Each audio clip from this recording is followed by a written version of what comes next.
नमस्कार दोस्तों, आज मैं भागवत गीता की ऐसी 7 बातें बताने जा रही हूँ जो श्री कृष्ण जी ने बताई है। उन्होंने कहा है, समय रहते जो व्यक्ति ये 7 आदत बदल देगा ना, उस व्यक्ति को जीवन में कभी कोई पराजित नहीं कर सकता। सबसे पहली बात उन्होंने बताई है कि कभी भी किसी का मजाक ना उड़ाएं। श्री कृष्ण कहते हैं कि मनुष्य बड़ा विचलित प्राणी है। वे हमेशा अपने से नीचे व्यक्ति को हीन भावना से देखता है, उनका मजाक उड़ाता है। जब मनुष्य के पास धन, संपत्ति, मान होता है ना, तो वह दूसरों का आदर बिल्कुल नहीं करता, पर वह यह बात भूल जाता है कि उससे भी अधिक शक्तिशाली कुछ अस्तित्व में है, वो है समय। काल अपना चक्र कब बदलेगा यह कोई नहीं जानता। समय अपनी करवट कब लेगा। कोयला भी समय के साथ हीरे में परिवर्तित हो जाता है। इसलिए जीवन में कभी भी किसी का उपहास नहीं उड़ाना चाहिए। दूसरी महत्वपूर्ण बात श्री कृष्ण जी ने कहा है, कभी अहंकार मत करो।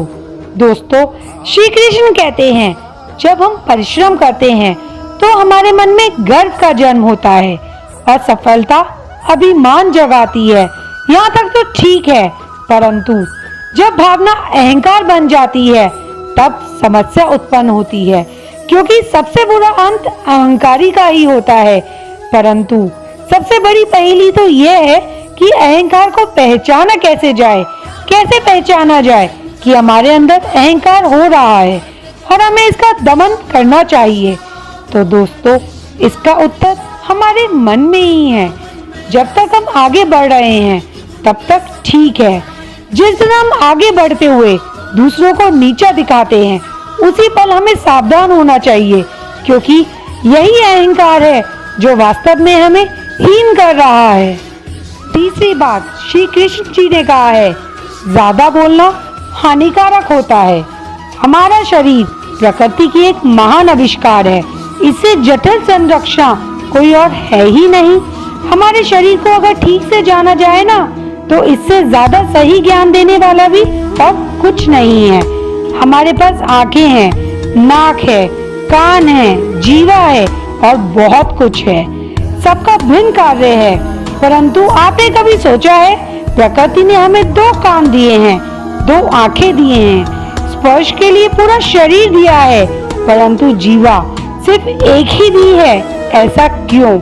क्योंकि प्रकृति चाहती है हम देखें अधिक, सुने अधिक ज्ञान वर्जित करें, पर बोले कम, क्योंकि अधिक वाचाल नाश को निमंत्रण देता है। चौथी बात श्री कृष्ण बताते हैं कि हमारे सबसे बड़ी दुर्बलता क्या है।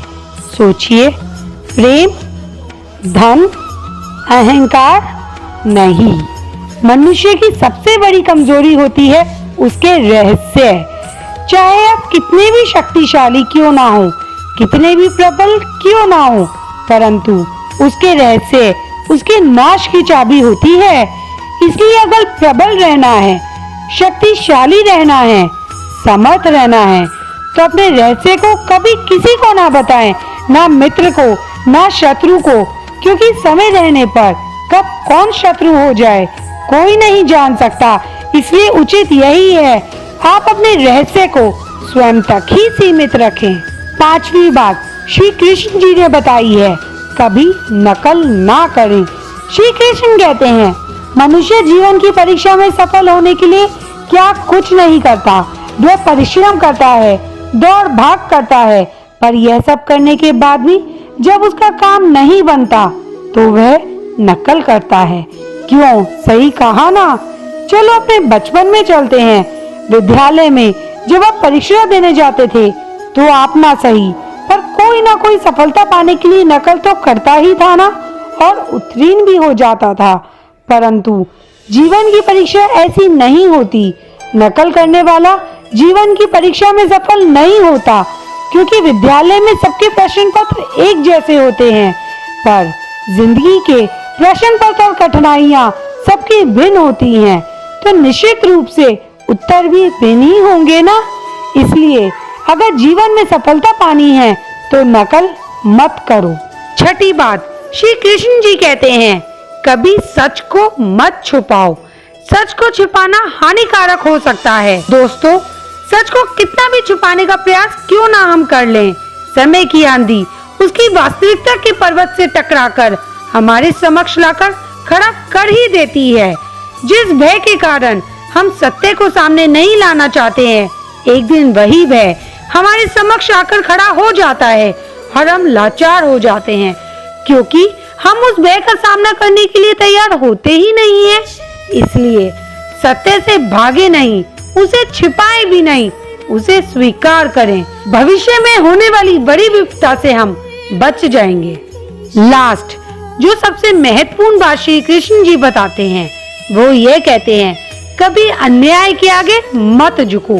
दोस्तों, कभी कभी हमारे जीवन में ऐसी विचित्र समस्या आ जाती हैं कि हम शक्तिशाली के समक्ष मौन हो जाते हैं। शक्तिशाली से विवाद करने से बचने के लिए हम मौन हो जाते हैं। माना हम एक विवाद से बच जाते हैं, एक संघर्ष से बच जाते हैं, लेकिन ऐसा बचाव एक दूसरे संघर्ष को जन्म देता है। कैसे? हमारा मौन रहना अनजाने में दूसरों का समर्थन बन जाता है और वह स्वयं को अधिक शक्तिशाली मानने लगते हैं, और वहीं से उसी समय से हमारा दमन प्रारंभ हो जाता है। एक के बाद एक कहीं ना कहीं हम अन्याय के आगे झुक जाते हैं, जो गलत है। आप जो सामने वाले की शक्ति मानकर मौन रह रहे हैं, वो वास्तव में आपके अंदर का भय है। भय आपकी सुरक्षा अवश्य कर सकता है, परंतु साथ ही साथ यह भी जानना आवश्यक है कि यह भय ही है जो आपको मौन भी रखता है। इसलिए भय को निकालो और अन्याय का खुलकर विरोध करो, और फिर देखना आपका मन कितना हल्का महसूस करेगा। तो दोस्तों, कभी किसी का मजाक मत उड़ाओ, कभी अहंकार मत करो, हमेशा कम बोलो, अपने रहस्य किसी को मत बताओ, कभी नकल मत करो, सच को मत छुपाओ और अन्याय के आगे खुलकर बोलो। ये 7 आदतें हैं जो अगर हम फॉलो कर लेना तो श्री कृष्ण के अनुसार हमें जीवन में कोई परास्त नहीं कर सकता। तो दोस्तों, अगर आप मेरी बात से सहमत हैं तो ज्यादा से ज्यादा लाइक, शेयर एंड सब्सक्राइब करो। मैं मिलती हूँ आपको अपनी नेक्स्ट वीडियो में। Till then, stay positive.